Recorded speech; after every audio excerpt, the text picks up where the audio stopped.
pinagkasundo ni Kristo. Ang Diyos at mga tao, kaya't napatawad tayo.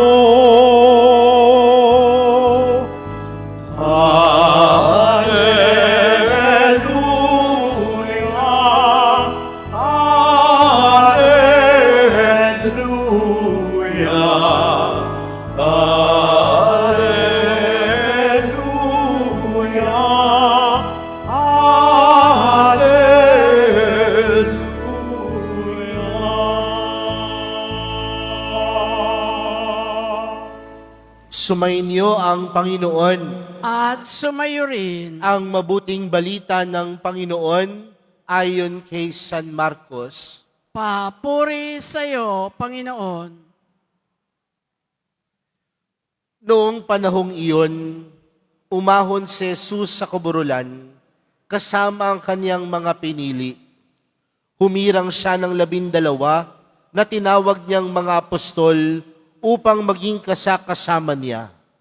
Suguing mangaral at bigyan ng kapangyarihang magpalayas ng mga demonyo. Ito ang 12 hinirang niya. Si Simon na tinagurian niya ng Pedro, si Santiago at si Juan na mga anak ni Zebedeo. Sila'y tinagurian niyang Boanerges, na ibig sabihin mapupusok. Sina Andres, Felipe, Bartolome, Mateo, Santiago na anak ni Alfeo at Tadeo, si Simon na makabayan at si Judas Iscariote na siyang nagkanulo sa kaniya.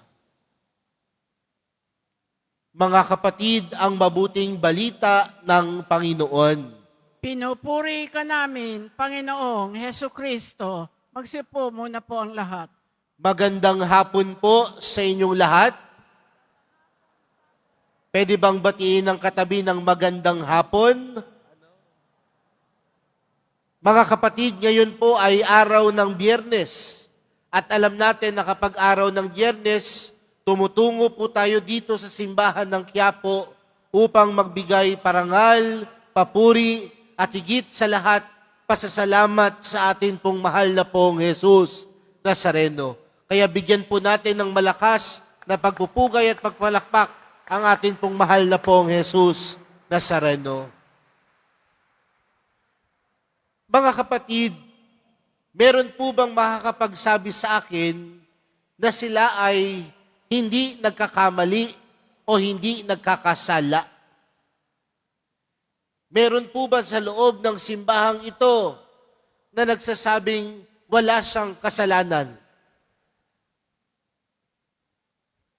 Uy, meron po ba? Sino po ang nagsasabing makasalanan siya? No, siguro isa na ako sa magtataas ng kamay, No? Sino nagsasabing nagkakamali siya? Mga kapatid, aminin po natin o hindi, lahat po tayo may pagkukulang.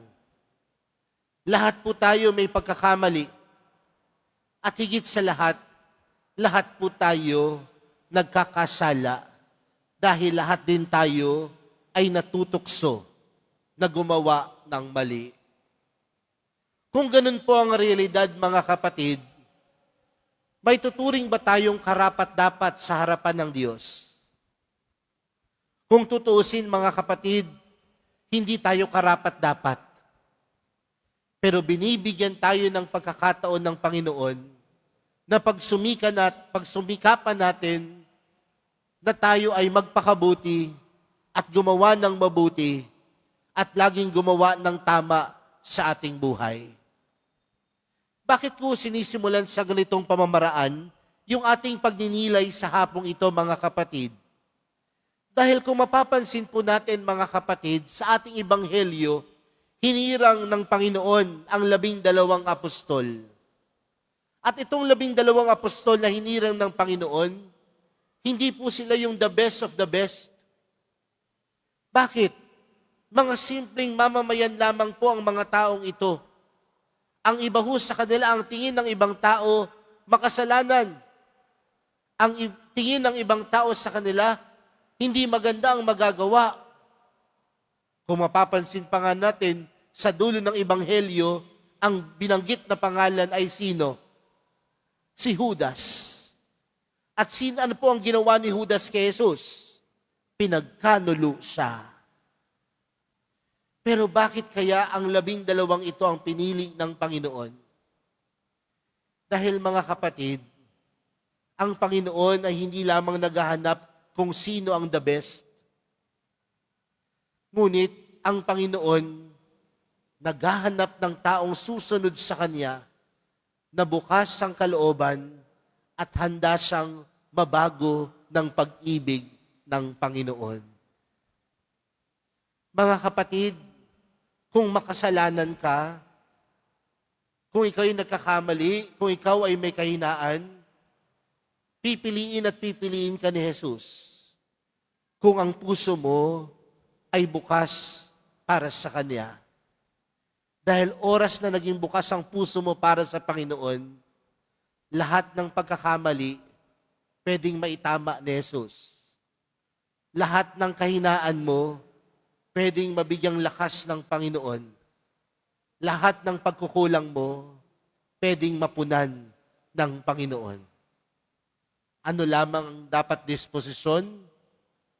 Bukas ang kalooban. Bukas ang puso. Kaya kung sa tingin mo wala ka ng pag-asa, natawagin ka pa ng Panginoon, hindi. Dahil ang Panginoon hindi naman naghahanap kung sino ang the best. Ang Panginoon hindi naman naghahanap kung sino dapat talaga ang karapat-dapat. Ang Panginoon tumatawag sa taong bukas na siya ay mabago ni Jesus. Ang Panginoon ay tumatawag sa mga taong bukas ang puso para kay Jesus. Kaya kung sa tingin mo sa mga oras na ito, mga kapatid, wala kang mukhang may haharap sa mahal na pong Jesus Nazareno, nagkakamali ka. Dahil ang Panginoon, hindi tumitingin sa pagkakamali. Bagkus ang Panginoon, tumitingin sa pusong kayang magbago. Ang Panginoon, tumitingin sa pusong kayang papasukin siya sa iyong buhay. Yun po yung una, mga kapatid. Pangalawang bagay po, mga kapatid, ang pagpili ng Panginoon ay ibang-iba sa pagtingin ng mundo. Bakit? Dahil ang mundo, kapag tumingin sa kapwa-tao, madalas ito'y may panghusga. Tama po ba? Tingnan po ninyo yung katabi ninyo. Tingnan po ninyo. Ano po ang una ninyong nakita sa kanya? Ayaw niyo pong tingnan. Ano? Tingnan niyo lang, subukan niyo lang. Tingnan po ninyo. Anong unang nakita mo? Maganda ba? Guwapo ba? Ano? Mabango ba? O amoy araw na? Ano? Pero aminin natin o hindi, mga kapatid, maraming pagkakataon sa buhay natin na kapag tayo ay tumitingin sa kapwa, minsan ang mas nauuna nating mapansin ay ang kapintasan ng iba. Minsan pa nga ang madalas nating makita ay yung pangit sa iba. Kaya ho pinapatingin ko kayo sa kapwa ninyo eh.